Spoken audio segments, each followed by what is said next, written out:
Assalamualaikum warahmatullahi wabarakatuh. Selamat pagi, siang, dan malam buat semua. Saya Wasilah, pengampu mata kuliah Akuntansi Islam di Fakultas Ekonomi dan Bisnis Universitas Indonesia. Pada video ini, saya dan rekan saya, Miranti Kartika Dewi, akan menjelaskan mengenai akuntansi untuk asuransi syariah. Setelah menonton video ini, kami berharap Anda semua dapat memahami istilah-istilah pada bidang asuransi syariah, ketentuan akuntansi untuk asuransi syariah, serta ilustrasi transaksi asuransi syariah. Yuk kita langsung mulai saja. Berikut adalah agenda yang insya Allah akan kita bahas untuk sesi ini. Mari kita mulai dengan definisi asuransi syariah. Menurut Fatwa DSN MUI nomor 21 DSN MUI 10/2001 tentang pedoman umum asuransi syariah, yang dimaksud dengan asuransi syariah adalah usaha saling melindungi dan tolong-menolong di antara sejumlah orang atau pihak melalui investasi dalam bentuk aset dan atau tabaruk yang memberikan pola pengembalian untuk menghadapi risiko tertentu melalui akad yang sesuai dengan syariah. Adapun menurut PSAK 108, asuransi syariah didefinisikan sebagai sistem menyeluruh yang pesertanya mendonasikan atau mentabarukkan, di mana donasi tersebut adalah milik dari peserta secara kolektif. Sebagian atau seluruh kontribusinya yang digunakan untuk membayar klaim atas risiko tertentu akibat musibah pada jiwa, badan, atau benda yang dialami oleh peserta yang berhak. Dari kedua definisi ini dapat disimpulkan bahwa dalam asuransi syariah selayaknya terdapat mekanisme sharing of risk, di mana terjadi proses saling menanggung risiko antar peserta, bukan transfer risiko sebagaimana dipraktikkan oleh perusahaan-perusahaan asuransi konvensional. Berikut adalah istilah-istilah terkait asuransi syariah. Karena cukup banyak istilah yang khusus di bidang ini, maka yuk kita amati. Silakan pause video ini sejenak untuk lebih menyerap setiap akhir maknanya.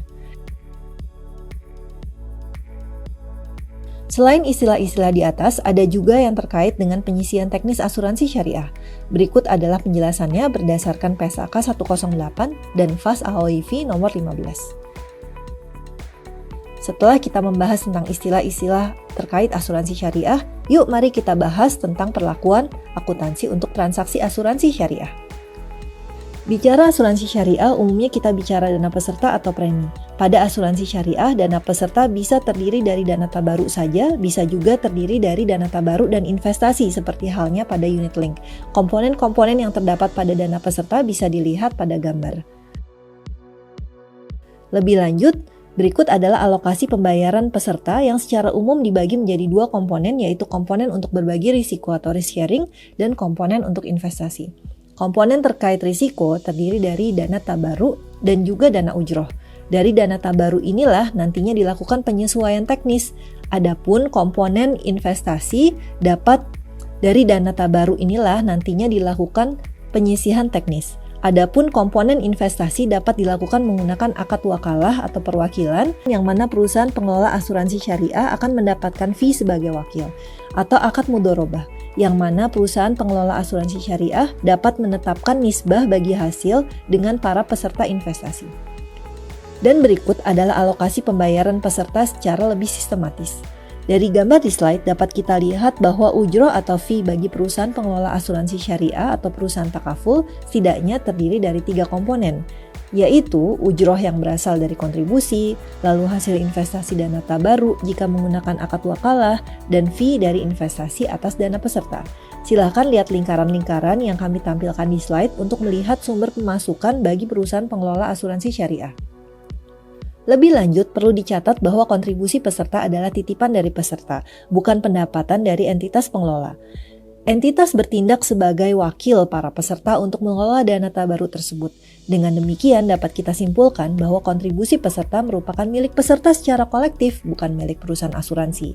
Hal ini pun terefleksi dalam pencatatan di laporan keuangan. Dana peserta yang terdiri dari dana tabaruk maupun dana investasi dicatat pada segmen khusus di laporan posisi keuangan, yaitu di antara liabilitas dan ekuitas. Mirip karakteristiknya seperti dana syirkah temporer yang sudah kita bahas pada akad mudharabah dan musyarakah.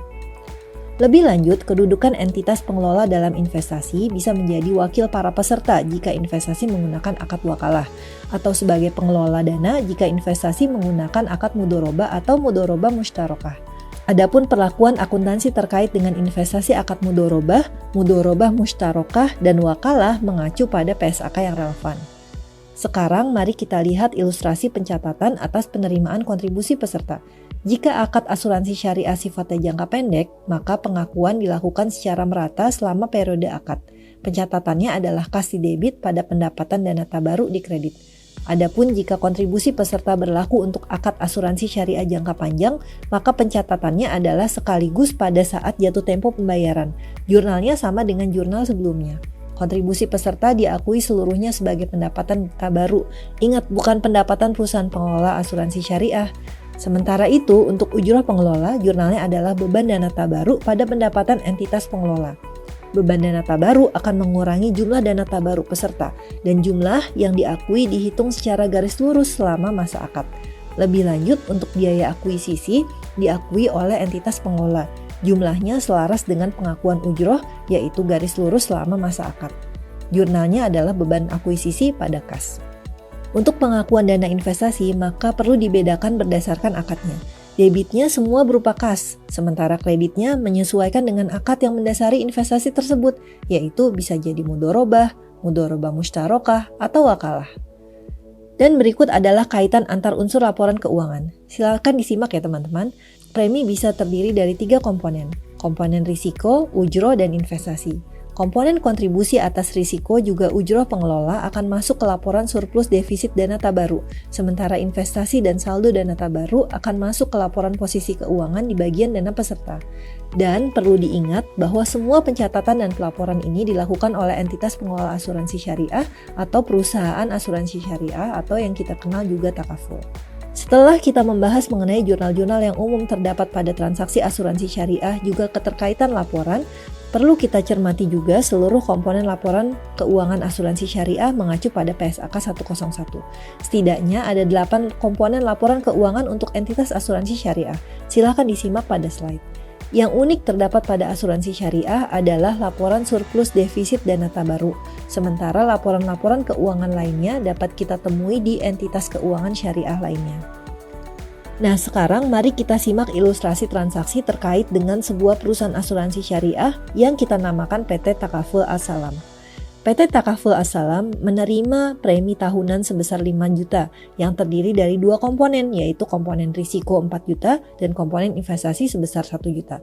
Maka dapat kita catat, kas dana tabaruk sebesar 4 juta di debit, kas dana investasi sebesar 1 juta di debit. Pendapatan kontribusi sebesar 4 juta di kredit, serta dana peserta sebesar 1 juta di kredit. Lebih lanjut, terdapat biaya polis yang dikenakan kepada peserta asuransi sebesar 50.000. Juga biaya akuisisi yang dihitung dari besarnya kontribusi dengan proporsi tertera pada slide. Biaya administrasi ditetapkan sebesar 50.000 per bulan dan biaya investasi adalah 5%. Dalam 5% tersebut, 2% untuk entitas asuransi dan 3% untuk agen. Sementara itu, alokasi surplus underwriting adalah 40/30/30 untuk entitas pengelola peserta, untuk entitas pengelola, peserta, dan dana tabaruk. Silakan teman-teman simak penjurnalannya. Di sana sudah terdapat perhitungan yang kira-kira diperlukan. Dapat kita lihat pada slide bahwa ujroh dana tabaruk, biaya polis, dan biaya administrasi nantinya akan dikurangkan dari dana tabaruk peserta. Sementara biaya investasi sebesar 5% akan mengurangi dana investasi peserta.